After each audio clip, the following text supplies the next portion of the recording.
Deep breath. Deep breath. All right, we're recording. Do you see a timer at the top? I do.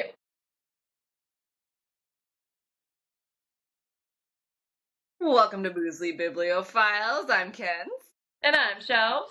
And we're slightly cringing because this is the fourth time that we have tried to film this, and clearly we are new at this because I have many hours now of film of just one or the other of us talking to aliens. So, it's fun. This time is gonna work. It's going to work. This time it's gonna work. It's gonna work.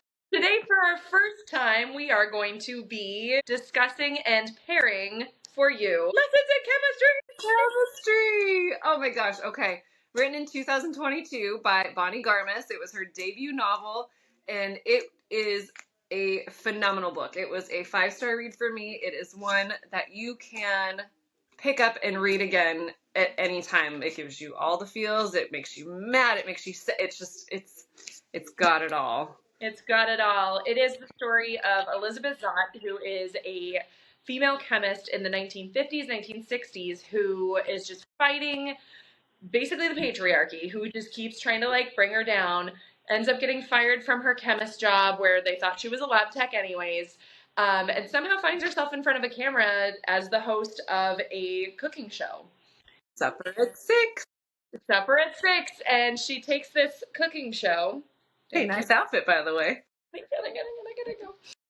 She takes her cooking show and basically shows women all over America that you can be more than just a normal housewife.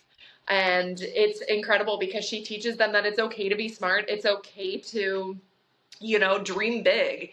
And it's okay that you want to do more than just be at home with your family. You are not just a housewife. You are not just a housewife. So I think it's a fantastic book. I've read it twice now, and both times it is a 5-star read for me. I just think it's phenomenal. How about you?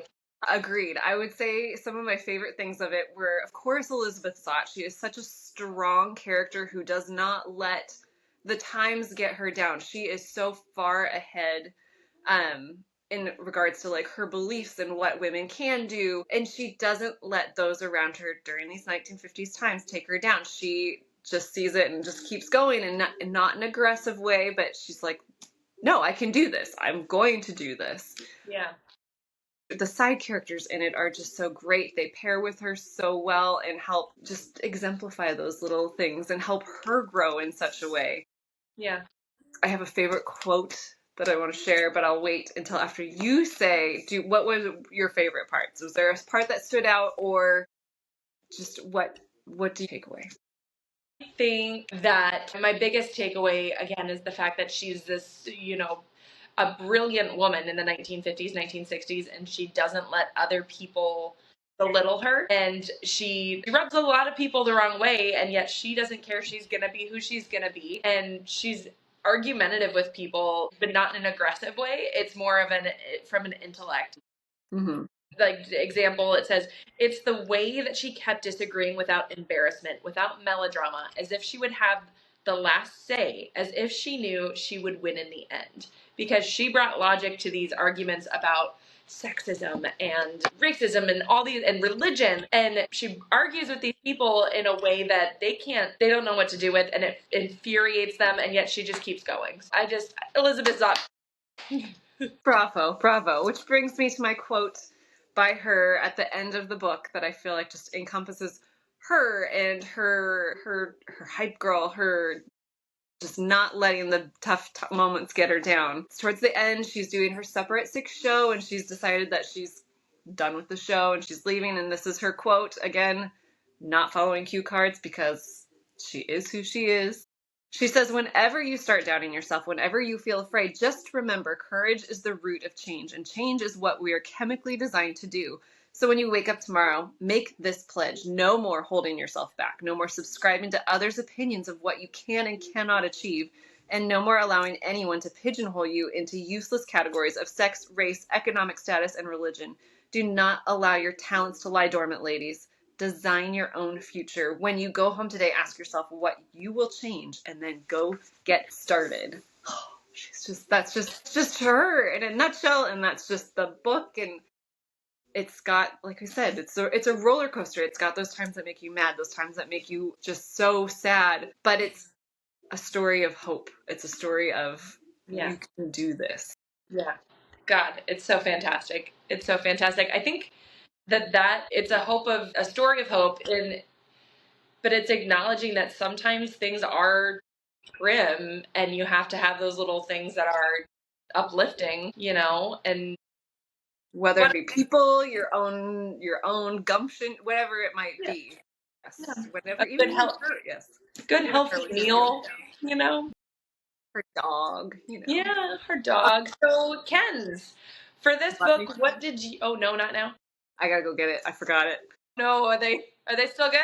Yeah, they're still good. Okay, good. Good. Hello. I was like, oh no, did somebody eat them? Are you eating them? Yes. Love it. Here's a little chunk.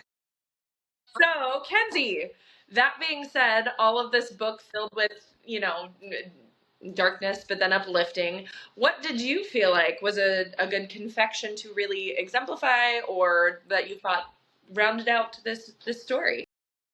It was really fun. It wasn't really a hard thing to come up with what to pair with this book.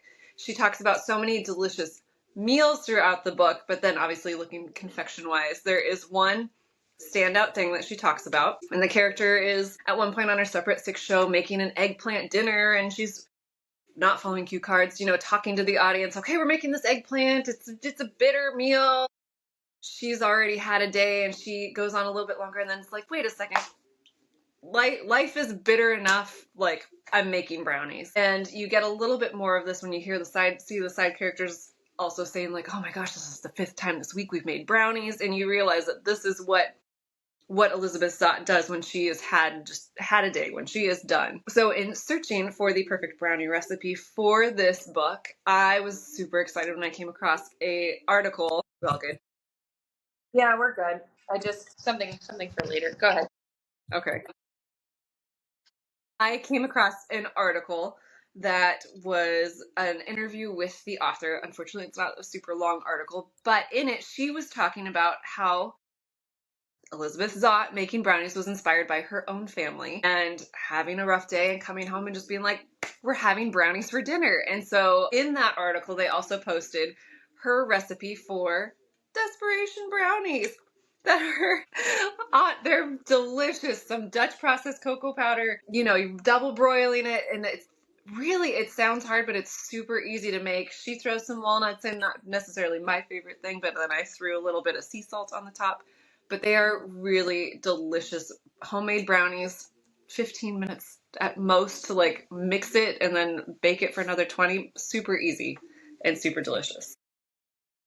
Fun that it's something that the author even like incorporated into the book, and it's like, you know what? Sometimes it's okay to treat yourself if you've had a bad day. You need that little bit of sugar in your life. You need that, yeah.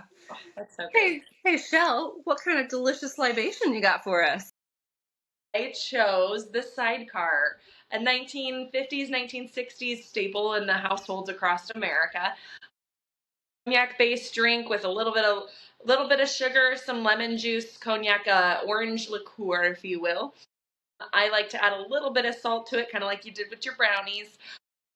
Just adds a little extra something. But the Sidecar is a very particular drink that isn't for everyone, which I felt really exemplified our main character, Elizabeth Zott, who is not everyone's cup of tea. She packs a punch, and a lot of people leave Elizabeth going, oh my God, I just got kicked in the butt, And that's kind of this drink where it packs a punch, but it also has a lot of like fresh flavors, fresh ingredients that Elizabeth Zott was always speaking about in her cooking show. It's important to, use fresh ingredients in your life. And so I've thought the Sidecar. That does. Oh, that's so perfect.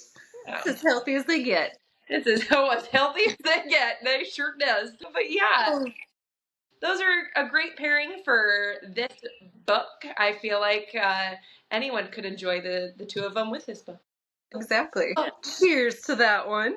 Cheers and to that. Don't forget to eat up, drink up, and read up.